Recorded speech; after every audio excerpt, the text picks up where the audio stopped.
Eto na naman ang favorite kong part ng show. Let me guess. Sizzlers? Oo nga no, teka lang. Alright, the second favorite part ko ng show, ang pagbasa ng posts mula sa ating website. Just don't mention yung mga requests na gawing 1 hour yung show. Medyo nagwawala na kasi yung mga writers and producers natin. Kitams? So let's start out with a request from Renz. Hi to all staff of MOG TV. I am a regular viewer of MOG TV and I really like the show. I just want to ask for a review of Dissidia, Final Fantasy, because my blank are talking about it so that I will know if the game is worth buying or not. Thanks and more power. Consider your wish granted. And check out Maximum Gaming later on the show. Eto naman galing kay RJ. Hi MOG TV! Lagi ko kayong pinapanood kahit hating gabi na at bata pa ako. Haha! Paano nga ba i-download ang Cabal PH at saan? Kasi ang mga tropa ko ay naglalaro nun. Bale, ako lang hindi. Sana masagot niyo po. The ever so helpful GM Charm says just click on the website. It's www.e-games.com.ph. Select Downloads tab, click on Cabal, and you are good to go. Medyo wait ka lang ha. See you online. See you next week as we read more of your posts. Also, check out our website at www.mogtv.com.ph.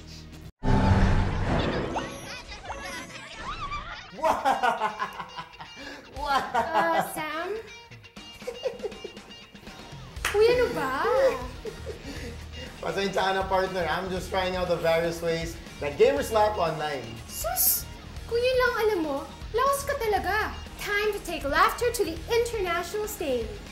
Here's how Latin American gamers express their glee.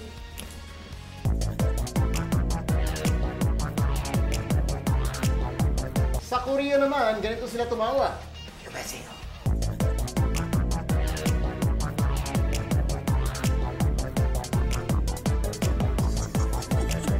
At para naman sa mga Thai,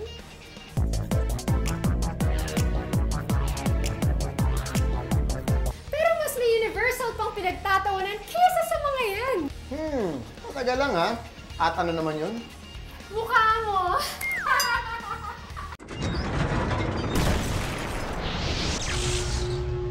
Square Enix comes out with a much-awaited Final Fantasy Dissidia, a fighting game that follows a typical epic battle of good versus evil. And since it's a Final Fantasy title, it's gotta be more than meets the eye. With graphics na nakakapag-init ng katawan, along with the screen, expect the estimated 20 hours of basic gameplay to speed on by with 360 degrees movement and combat. And if you're a fan of Final Fantasy, then you know that this game has its own quirks to keep you on your toes. Now, here are some interesting points that you should note. Know your attack priorities. That means na kung yung attack mo nakakatalo sa attack ng kalaban, then you have used an attack with a higher priority.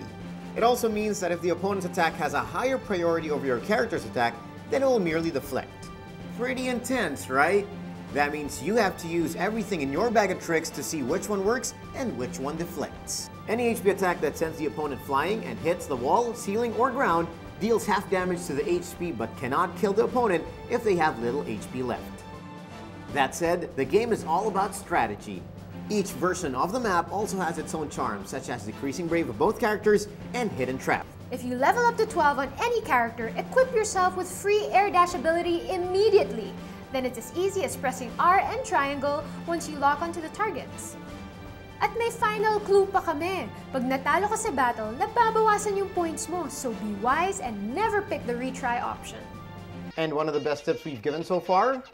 Always save your game before the battle. We are about to end this segment, but before we do that, let me just borrow this. I hate Titus so much. Let me just whack him to death. Hay nako, there are other characters to defeat, but palaging siya? Wala. Ang pangit niya kasi. Nakakuha pa niya si Yuna. Dude, it's just a game. Revenge! Ito naman ang aming mainit-init, laging pinag-uusapan at laging pinagtatalunang limalupit. Kung di pa kayo nawindang sa Gaming Babes last week, this week we present to you MOG TV's pick for the best PC games of all time. At number 5, we have the mother of all first-person shooters and Miss School Days, Counter-Strike. Madami ring internet cafes ang tumiba ng kita nang lumabas ang game na to. At number 4 naman, the strategy game that spawned all those sleepless nights and high marks in history class, Civilization 4. Malas ko na lang na di kasama ang Pinas sa game na to. Yun tuloy, bagsak pa rin ako sa kasaysayan class ko. Occupying the number 3 spot, Korea's national sport, StarCraft. Huwag niyong ismulin ang lumang game na to kasi hanggang ngayon, madami pa rin naglalaro nito. Ayaw pa kasi ilabas ang StarCraft 2. For the second best PC game of all time, the game that features the adventures of a lone hero trapped between heaven and hell, Diablo. Ilang linggo rin ang nawala sa buhay ko sa kakalaro nito. Who can forget Word and his peg leg? At para sa ating primero PC game of all time, World of Warcraft. May aangal pa ba sa worldwide hit MMORPG that set the standard for a lot of our online games today? With over 10 million players worldwide, may tatalo pa ba sa WoW? Some folks are even predicting na kahit 5 years down the road, itong game pa rin na to ang maghahari. Let's do this. Leroy Dragon!